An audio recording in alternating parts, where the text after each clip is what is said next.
In this video, let's learn about notations of functions. In the previous video, we have learned that a function is a relation between input values and output values. Take a look at this function. Suppose this function is called f. In this function, if the input value is x, then the output value is 5x squared plus 1. That means, for example, if the input is equal to 3, then the output is equal to 5 times 3 squared plus 1, which means it is equal to 46. If we need to describe this function in words, we can let f be a function, and then say that it is a function such that if input is x, then the output is 5x squared plus 1. Alternatively, we can use a function notation to express this more concisely. We can simply say that f is a function such that fx is equal to 5x squared plus 1. Here, this fx is a function notation. Fx means the output value of the function f if the input value is x. Besides f and x, we can use other letters to denote functions and independent variables. For example, gx means the output value of the function g if the input is x. And capital Ft means the output of the function capital F if the input is t. We can use different letters to represent the same function relation. For example, fx equals 5x squared plus 1 and ft equals 5t squared plus 1 are the same function. We should pay attention that fx does not mean f times x. Therefore, in general, we cannot do expansion like this with function notations. For example, suppose fx is equal to x squared, then f1 plus 2 is equal to 1 plus 2 squared, which is equal to 9. And f1 plus f2 is equal to 1 squared plus 2 squared, which is equal to 5. Therefore, f1 plus 2 is not equal to f1 plus f2 in this case.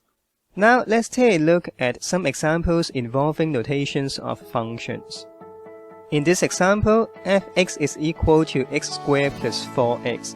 Now we need to find f3a and fx plus 2.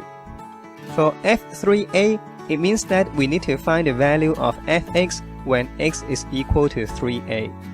In this way, we just need to substitute x equals 3a into this function expression. Therefore, we can get that f3a is equal to 9a squared plus 12a. Then for fx plus 2, it means that we need to input the value x plus 2 in the function. In this way, we just need to replace every x in this fx expression with x plus 2. Therefore, we can get that fx plus 2 is equal to x plus 2 squared plus 4 times x plus 2. After simplification, fx plus 2 is equal to x squared plus 8x plus 12. In other words, when dealing with function notations, we need to understand that the value inside the bracket means the input, but not a value multiplied to f. So to find f3a, we should not consider 3 times fa. And to find fx plus 2, we should not consider fx plus f2. Next, let's take a look at this example. Suppose fx plus 1 is equal to x squared plus 3x minus 5. Now we need to find fx. In this case, we can consider the whole expression inside the bracket, x plus 1, as a new variable t. Then we should know that x is equal to t minus 1.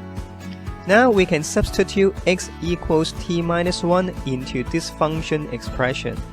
As a result, we can get that ft is equal to t squared plus t minus 7. Now the question asks for fx but not ft. So we need to further replace every t in this expression with x. Therefore, we can conclude that fx is equal to x squared plus x minus 7. Finally, let's take a look at how we can find the domain of functions. In the previous video, we have learned that the domain of a function is the collection of all the possible input values. Take a look at this example. Let's try to find the domain of these functions fx and gx. For fx, it is equal to the positive square root of x minus 3. Normally, we assume that all the variables are real numbers. So for root x minus 3 to be meaningful, we need the number inside the square root to be non-negative. That means we have x minus 3 greater than or equal to 0. So we can get that x is greater than or equal to 3.